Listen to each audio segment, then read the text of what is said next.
percaya akan Roh Kudus, Gereja Katolik yang kudus, persekutuan darah kudus, pengampunan dosa, kebangkitan badan, kehidupan kekal. Salve sahabat Katoliku keren. Banyak umat Katolik khususnya di Indonesia yang belum tahu bahwa Rabu Abu kini tak hanya ada dalam gereja Katolik. Tak hanya Rabu Abu, tapi juga tradisi-tradisi lain gereja Katolik juga sudah terdapat di gereja lain. Mengutip dari tulisan katekese Pater Stefanus Ardi Watuseke MSC, pastor di Seminari Menengah Santo Fransiskus Saverius Tomohon, dan pastor penasehat channel kita Katoliku Keren, beliau berkata dalam tulisan yang berjudul Kita dari Tradisi yang Sama sebagai berikut. Beberapa bulan yang lalu, heboh di jagat media sosial umat Kristiani, foto pendeta Gilbert Lumoindong, pendeta dari Gereja Bethel Indonesia beraliran karismatik, memakai kasula pada salah satu ibadah pernikahan, di mana kasula merupakan busana liturgi gereja Katolik. Beberapa hari yang lalu juga heboh dari saudara-saudari Gemit, Gereja Masei Injili Timor, karena Gemit Jemaat Paulus Klasis Kota Kupang sudah menyelenggarakan ibadah Rabu Abu yang merupakan tradisi gereja Katolik. Pun, ada juga keriuhan ketika seorang pastor Katolik di Jakarta memimpin ibadah dan berkhotbah dan diundang di ibadah Rabu Abu yang sudah diadakan oleh GPIB atau Gereja Protestan di Indonesia bagian Barat. Ada yang pro dan kontra, kebanyakan karena emosional belaka dan kurangnya informasi. Ketika melayani di Jawa Tengah, saya juga menyaksikan sendiri GKI atau Gereja Kristen Indonesia dan GKJ atau Gereja Kristen Jawa menyelenggarakan ibadah Rabu Abu dan tradisi liturgi gereja Katolik lain yang disesuaikan dengan teologi dan tradisi mereka. Sahabat Katoliku keren, tak hanya Rabu Abu, sebelumnya tradisi Kamis Putih dan Minggu Palma gereja Katolik juga sudah dipakai oleh gereja lain. Ada juga salib-salib berkorpus atau salib yang ada patung Yesusnya juga sudah dipakai oleh saudara-saudari kita non-Katolik, baik dipasang di rumah maupun di gereja.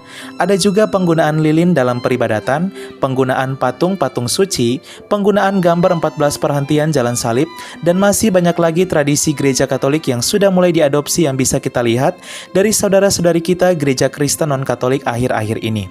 Pater Ardi berkata, hal ini membuat gelisah sebagian umat Kristiani yang Katolik akan merasa bahwa tradisi mereka yang biasanya dihina oleh oknum tertentu di aliran non-Katolik dicuri. Beberapa oknum di Protestan yang merasa iritasi dengan apapun yang berbau Katolik pasti akan merasa dihina. Hal ini tak terhindarkan, apalagi ada warisan konflik sebagai residu dari perdebatan teologis dan liturgis masa silam. Di sisi lain ada pula sentuhan politik, sehingga perbedaan itu makin meruncing. Saudaraku, semua umat Kristiani terkasih, patut disadari bahwa Protestan juga mengecap tradisi kekristenan Barat karena keluar dari gereja Katolik yang sangat kental dengan tradisi dan liturgi. Nah, waktu berjalan, ilmu berkembang, usaha ekumenis juga membuncah, maka cepat atau lambat pasti ada kebiasaan liturgi yang sama dengan gereja Katolik. Di Indonesia, karena hal ini jarang diketahui maka menimbulkan perdebatan yang keras di media sosial. Padahal, hal ini merupakan sesuatu yang biasa di luar negeri, yaitu di Eropa dan Amerika Serikat, di mana melihat uskup, imam, kasula, Rabu Abu, jalan salib, pekan suci, kalender liturgi, altar, dan kekhasan Katolik lain sudah dipakai oleh gereja-gereja Protestan di Eropa dan Amerika Serikat. Nah, sahabat Katoliku keren, kira-kira bagaimana ya sikap kita sebagai umat Katolik menyikapi hal ini dengan tepat? Berikut 3 pesan dari Pater Ardi. Pertama, kesatuan para murid adalah doa Yesus bagi para muridnya. Itu juga yang didoakan pada pekan suci, supaya semua pengikut Kristus ada dalam satu kawanan dengan Kristus sebagai gembala. Pelan tapi pasti, kesatuan iman akan tercapai dengan hal-hal liturgi dan tradisi yang kita warisi bersama dari para rasul dan gereja mula-mula. Kedua, bagi umat Katolik, kalau ada saudara-saudari kita Protestan yang liturginya mirip dengan gereja Katolik, jangan dibully, kita justru harus bersyukur. Ketiga, bagi yang Protestan, yuk kita belajar dan mendalami bersama liturgi dan tradisi kekristenan. Liturgi dan tradisi itu indah dan mulia. Saya mendalami liturgi Barat salah satunya dengan bantuan Pendeta Rasid Rahman dalam bukunya Hari Raya Liturgi, Sejarah dan Pesan Pastoral Gereja, serta buku dari Pendeta E.H. van Ols yang berjudul Alkitab dan Liturgi. Kedua buku ini diterbitkan dan dicetak lagi oleh BPK Gunung Mulia.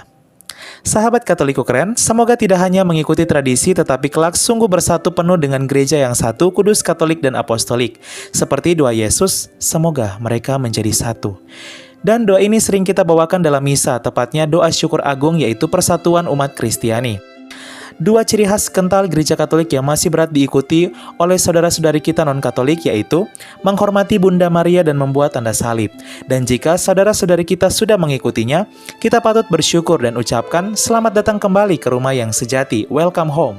Bangga ya menjadi bagian dari gereja Katolik, gereja yang melestarikan tradisi dan ajaran asli Kristus bukan manusia sejak zaman para rasul dan gereja perdana. Tetaplah setia dengan iman Katolik yang kudus. Selamat menjalani masa Prapaskah, Salve.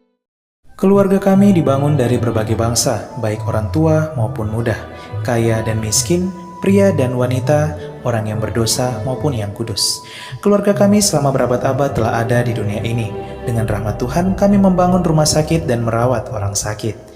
Membangun panti-panti asuhan untuk membantu orang miskin. Kami adalah organisasi berbasis keagamaan terbesar di dunia memberikan penghiburan bagi mereka yang membutuhkan.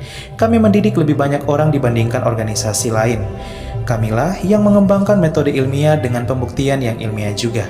Kami mengembangkan sistem pendidikan dunia dan memperjuangkan hak dalam kehidupan setiap manusia maupun juga dalam pernikahan dan keluarga. Banyak kota di dunia diberi nama orang kudus kami menjadi inspirasi atas jalan suci mereka. Dibimbing oleh Roh Kudus, kamilah yang membuat Alkitab dan melestarikan tradisi suci. Roh Kuduslah yang masih terus membimbing kami hingga lebih dari 2000 tahun. Kami adalah Gereja Katolik. Dengan jumlah anggota keluarga lebih dari 1 miliar memberikan sakramen sebagai pemenuhan hidup iman Kristiani. Selama berabad-abad kami selalu berdoa untukmu dan juga untuk dunia setiap jam dan setiap hari dalam misa yang kudus. Yesus sendirilah yang mendirikan gereja kami ketika ia mengatakan kepada Petrus, pemimpin gereja Katolik pertama, "Engkau adalah Petrus dan di atas batu karang ini akan kudirikan gerejaku." Selama 2000 tahun kami memiliki garis kepemimpinan yang tak terputus, yang membimbing gereja Katolik untuk mengasihi dunia yang saling melukai di dalam dunia yang dipenuhi kekacauan dan luka.